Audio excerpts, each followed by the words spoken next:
Doctor Amit Singh Chauhan जी।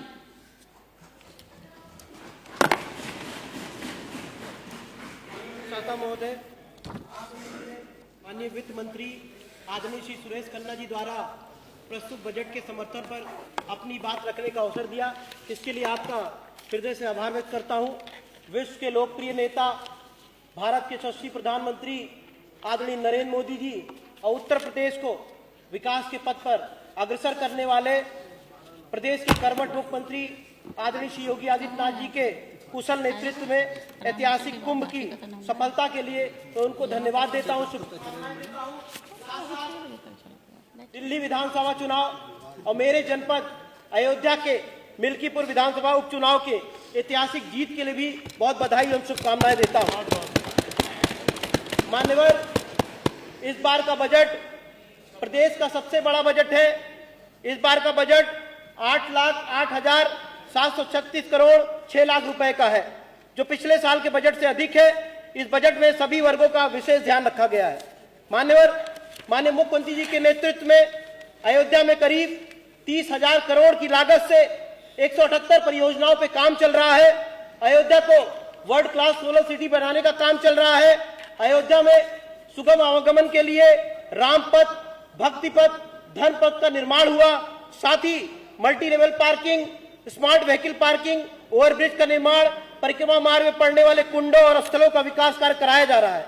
मुझे कहने में गर्व की अनुभूति हो रही है कि देश के करोड़ों करोड़ लोग के आस्था का केंद्र मर्यादा पुरुषोत्तम प्रभु श्री राम की भव्य मंदिर बनाकर राम भक्तों को समर्पित करने का काम किया। मैं 2 लाइन प्रभु श्री राम के चरणों में अर्पित करना चाहता हूं। यह उत्सव राम लला का है, ललक और अब क्या होगी, जो धरा छू गई रामचरण वो स्वर्ग नहीं तो क्या होगी। धरती पे स्वर्ग बढ़ाया, धरती पे स्वर्ग बढ़ाया, हे राम आपका स्वागत है, ये भेंट देर से कर पाया, हे राम आपका स्वागत है, हे राम आपका स्वागत है। मान्यवर, पंडित दीनदयाल उपाध्याय जी कहते थे, जब तक देश में रहने वाला अंतिम व्यक्ति का विकास नहीं होगा तब तक देश का विकास होने वाला नहीं है। आज भारतीय जनता पार्टी की केंद्र और प्रदेश सरकार के नेतृत्व में हर वर्ग के लिए समानता के भाव से कार्य किया जा रहा है। मान्यवर, इसलिए उत्तर प्रदेश की जनता ने लगातार भाजपा को बुलंदी और मजबूती दी है। हमारी पार्टी के नेता आदरणीय मोदी जी और योगी जी ने बाबा साहब भीमराव अम्बेडकर जी के पद चिन्हों पर चलकर शोषित और वंचित लोगों को आगे बढ़ाने का काम किया है। भाजपा की केंद्र सरकार ने 33% आरक्षण देकर महिलाओं की आवाज को न सिर्फ बुलंदी दी है बल्कि उनके अधिकारों की लड़ाई लड़ने का काम किया है। लखपति दीदी योजना, उज्ज्वला योजना, महिलाओं को मुद्रा लोन योजना तथा स्वयं सहायता समूह के माध्यम से महिलाओं को आत्मनिर्भर बनाने का काम किया गया है। मैं धन्यवाद देना चाहता हूं उत्तर प्रदेश के यशस्वी मुख्यमंत्री आदरणीय योगी जी को, जिन्होंने मेरी विधानसभा बीकापुर में रौनाई देवड़ी सड़क का चौड़ीकरण उच्चीकरण कराने का काम किया। मेरी विधानसभा बीकापुर में जो सड़क है सुचित्तागंज मसौदा, जिसपे मसौदा शुगर मिल स्थित है, उसका चौड़ीकरण उच्चीकरण का काम प्रारंभ है। मैं अन्नदाता किसानों की तरफ से माननीय मुख्यमंत्री जी का धन्यवाद आभार व्यक्त करता हूं। बीकापुर के शाहगंज में राजकीय महाविद्यालय बनवाकर ग्रामीण क्षेत्र में शिक्षा की अलग जगाने का काम किया। साथ साथ मानसिक मंदिर आश्रय गृह केंद्र एवं प्रशिक्षण केंद्र की स्वीकृति प्रदान कर दिव्यांगजनों के जीवन में नई रोशनी भरने के लिए माननीय मुख्यमंत्री जी का धन्यवाद देता हूं। महोदय, आपके माध्यम से अपने क्षेत्र की कुछ कार्यों के तरफ ध्यान आकृष्ट करना चाहूंगा। मुबारकगंज देवड़ी सड़क का चौड़ीकरण उच्चीकरण करवाने की मांग करता हूं। बड़ा गांव बाजार है, मुख्य बाजार है मेरी विधानसभा की, उसके बाजार के मध्य में सड़क का चौड़ीकरण उच्चीकरण हो जाए। मेरी विधानसभा में भगवान भरत जी की तपोस्थली भरत कुंड है, मैं आपके माध्यम से मांग करता हूं कि उसका भी जीर्णोद्धार हो जाए।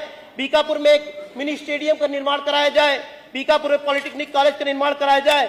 शाहगंज में राजकीय महाविद्यालय स्थित है, वो बन के तैयार है। मैं आपके माध्यम से निवेदन करता हूं कि उसमें शैक्षणिक कार्य प्रारंभ कराया जाए। मान्यवर, एक प्रदेश हित की बात करूं, ऐसी बहुत सारी सड़कें हैं प्रदेश की हर विधानसभा में जो 20 साल, 25 साल, 30 साल पूर्व में किसी माननीय सांसद, माननीय विधायक द्वारा अपनी ग्रामीण अभियंता सेवा, रीडी विभाग या अन्य विभाग जिसका अनुरक्षण बंद नहीं होता, उससे कराया गया।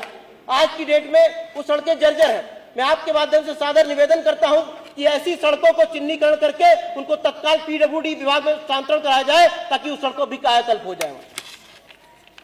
मान्यवर, पुनः मैं इस ऐतिहासिक बजट में मर्यादा पुरुषोत्तम प्रभु श्री राम की पावन नगरी अयोध्या धाम के लिए, पर्यटन विकास के लिए 150 करोड़ की व्यवस्था करने के लिए माननीय मुख्यमंत्री जी का, माननीय वित्त मंत्री जी का आभार व्यक्त करता हूं।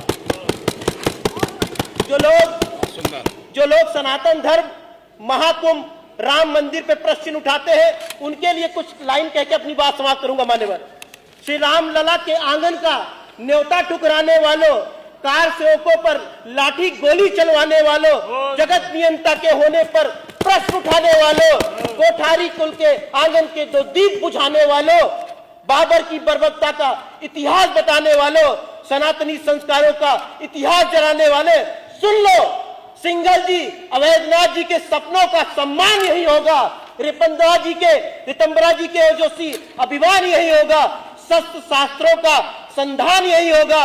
जलने वालों सुन लो, तुमने ही चिंगारी सुलगाई, लो अब फिर देखो तुम रघुराई की प्रभुताई, उत्तर देने खड़ी हुई है भारत की तरुणाई, मंदिर वही बनाया और तारीख भी बताई। निज नैनों से तुमने देखा अब काशी की झांकी, ये भी याद रखना अभी तो मथुरा भी है बाकी, मथुरा भी बाकी। जय श्री राम, जय जय श्री राम। बहुत बहुत धन्यवाद। बहुत बहुत धन्यवाद।